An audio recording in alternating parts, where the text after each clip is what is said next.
Abrir uma empresa no Brasil, nossa, às vezes parece um verdadeiro labirinto, cheio de leis, siglas, né?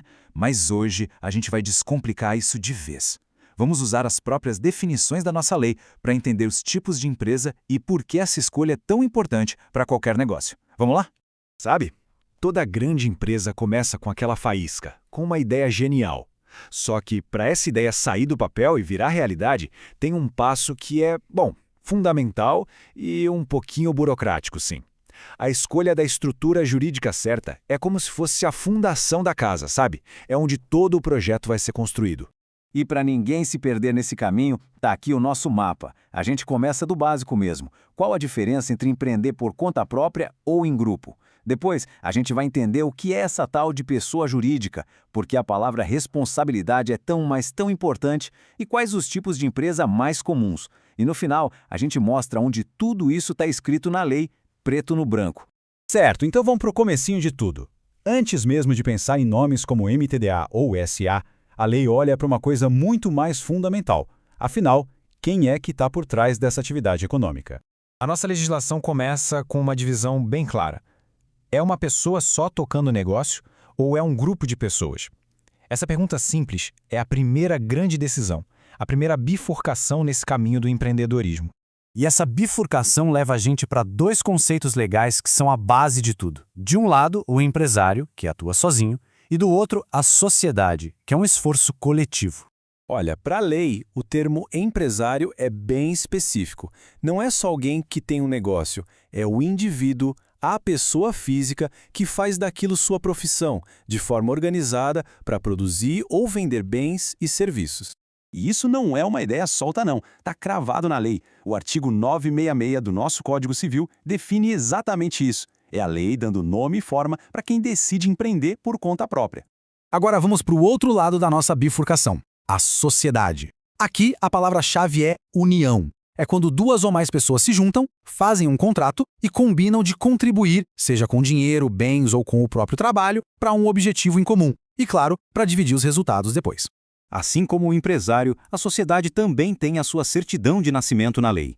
É o artigo 981 do Código Civil que coloca no papel essa base, esse acordo, essa união de esforços. Essa comparação aqui ajuda a gente a visualizar bem a diferença.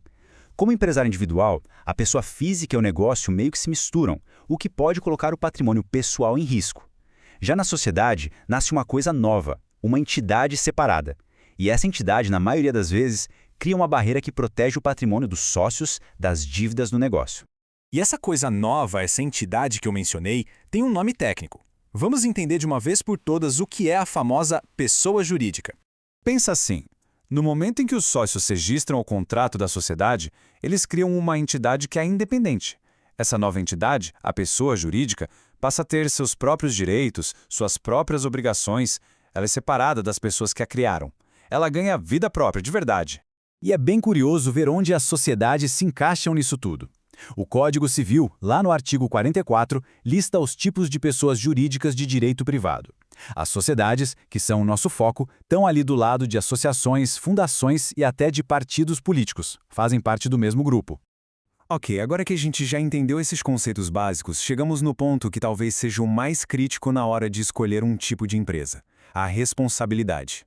A questão central é bem direta. Se a empresa tiver dívidas e não conseguir pagar, o patrimônio pessoal dos sócios, a casa, o carro, pode ser usado para quitar essa conta? A resposta para essa pergunta é o que define o tipo de responsabilidade. É um ponto-chave. E essa tabela aqui resume as opções perfeitamente. Na responsabilidade limitada, o nome já diz tudo. O risco é limitado ao que foi investido na empresa. O patrimônio pessoal fica protegido. Já na ilimitada, essa barreira de proteção simplesmente não existe.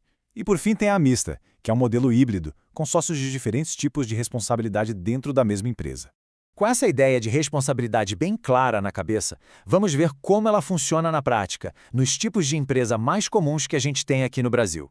A sociedade limitada, a famosa LTDA, é a campeã de popularidade no Brasil. E não é à toa. Ela protege o patrimônio dos sócios e a gestão é mais simples.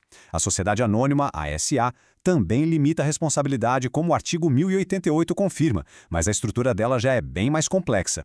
No outro extremo, a sociedade simples geralmente tem responsabilidade ilimitada. E a sociedade em comandita? Bom, ela mistura os dois mundos, com sócios de responsabilidade limitada e ilimitada, como detalha lá o artigo 1045. E para a gente fechar essa análise, vamos reforçar uma ideia central. Nada disso foi inventado do nada. Tudo isso está previsto e muito bem organizado na nossa legislação. Essa organização toda não é só burocracia, gente. É o que dá segurança jurídica para poder empreender. As regras do jogo são claras, estão ali, disponíveis para todo mundo no Código Civil.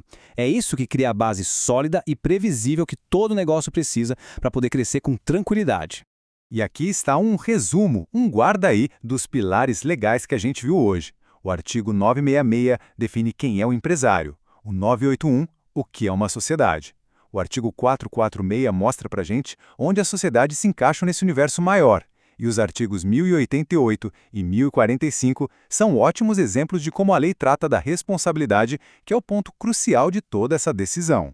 Com todas essas ferramentas e conceitos em mãos, a questão final é para reflexão. A escolha entre ir sozinho ou em sociedade, com risco limitado ou ilimitado, é o que vai definir o futuro de um projeto. A estrutura certa é sempre aquela que consegue equilibrar da melhor forma o risco e o potencial de cada ideia de negócio,